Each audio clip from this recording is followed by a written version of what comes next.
আজকে সবাই মূলত আসন্ন জাতীয় সংসদ নির্বাচন অবাধ, সুষ্ঠু, নিরপেক্ষ ও শান্তিপূর্ণ করার লক্ষ্যে এই স্বরাষ্ট্র মন্ত্রণালয়ের করণীয় বিষয়ে আমাদের মেনলি আলোচনা হয়েছে।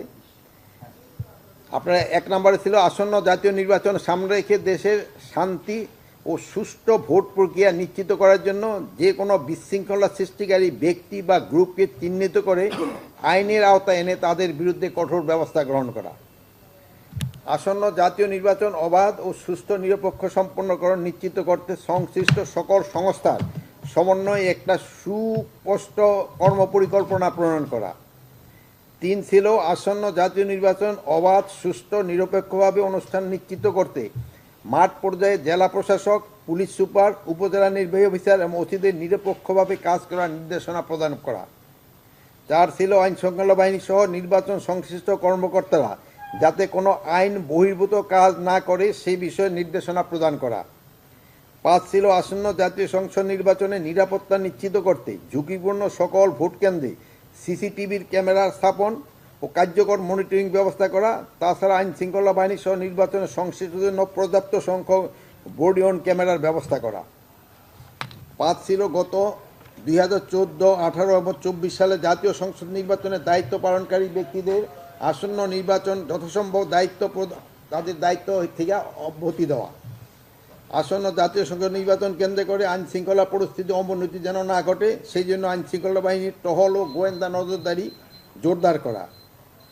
আসন্ন জাতীয় সংসদ নির্বাচনকে কেন্দ্র করে আইন শৃঙ্খলা বাহিনীর প্রশিক্ষণ যত দ্রুত সম্ভব সম্পন্ন করা। আপনারা জানান যে এই প্রশিক্ষণ চলমান রয়েছে। নির্বাচন নিশ্চিত নিরাপত্তা নিশ্চিত করার লক্ষ্যে প্রায় 1.5 লক্ষ পুলিশ সদস্যকে নির্বাচনী প্রশিক্ষণ দেওয়া হবে। 28টি ব্যাচে 3 দিন মেয়াদী প্রশিক্ষণ সারা দেশে জেলা, মহানগর এবং প্রশিক্ষণ প্রতিষ্ঠান 130টি ভেন্যুতে অনুষ্ঠিত হবে। ইতিমধ্যে একটি ব্যাচের 6,500 জনের প্রশিক্ষণ সম্পন্ন হয়েছে, আর একটি ব্যাচে 6,500 জনের প্রশিক্ষণ চলমান রয়েছে। নির্বাচনের জন্য পুলিশ চূড়ান্ত প্রশিক্ষণ গত 5 অক্টোবর 2005 তারিখে শুরু হয়েছে। আগামী 15 জানুয়ারি 2026 তারিখে সকল ব্যাচের প্রশিক্ষণ সম্পন্ন হবে বলে আশা করছি। আনসার ভিডিপি সদস্যের প্রাক নির্বাচনী প্রশিক্ষণ শিরোনাম প্রতি কেন্দ্রে 13 জন হারে আনুমানিক 45,000 ভোট কেন্দ্রের জন্য প্রায় 5,85,000 জনকে প্রশিক্ষণ প্রদান করা হবে এবং হচ্ছে।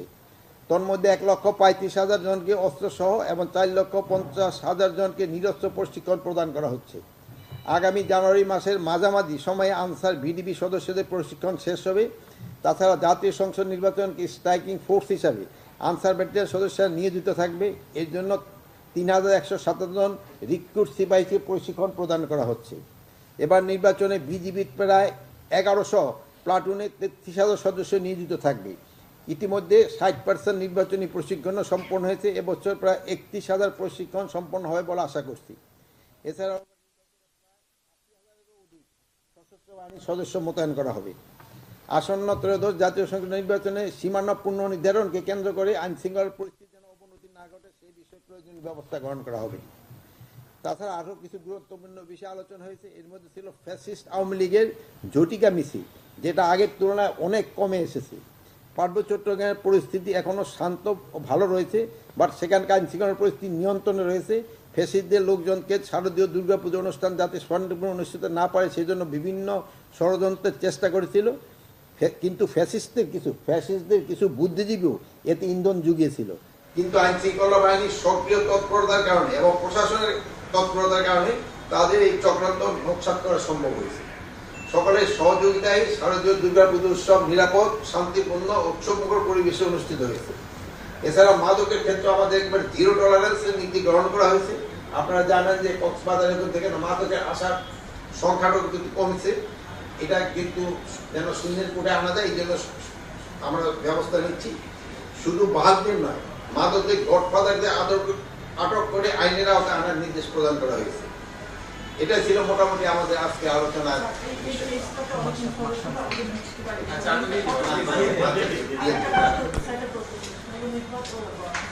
আপনি তো পড়াই আগে পুস্তকের হইতেছে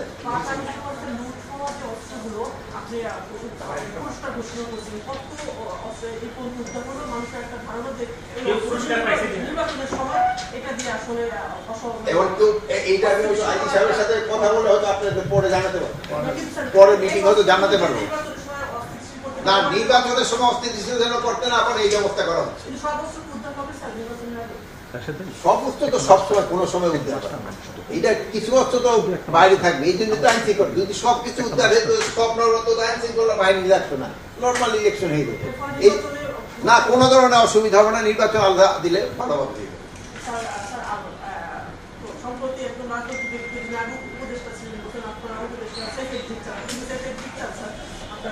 কে কি চায় তার এটা তার ব্যক্তিগত প্রশ্ন। আপনিও তো অনেক প্রশ্ন করতে পারেন। এখন এই বোন দেখবো আরেকটা প্রশ্ন করবো, এই বোন আরেকটা, ভাই আরেকটা প্রশ্ন করবো। কার কি কোথায় ভাই, আমার ছেলে মেয়ে সবই দেশে, আমি একা মেয়ে কি করবো? আর কারো কোনো কিছু? একটা প্রশ্ন ছিল, গণমাধ্যমে খবর বেরিয়েছে যে সেনাবাহিনীতে অফিসার ওয়ারেন্ট জারি করা হয়েছে, তাদেরকে আর্মি তাদের হেফাজতে রাখতে চায়, ট্রাইব্যুনাল যদি যে আদেশ দিয়েছে, তো সেখানে তারা নিয়ে যাবে, নিয়ে আসবে। এখন প্রসিকিউটর বলেছেন যে একটা সাবজেক্ট যদি করে বা কোর্ট যে আদেশ দিবে সেটা, এটা নিয়ে আপনাদের কোনো নির্দেশনা আছে কিনা, ব্যবস্থা আছে? এটার ক্ষেত্রে শোনেন না, এটার ক্ষেত্রে আমরা আইনি যে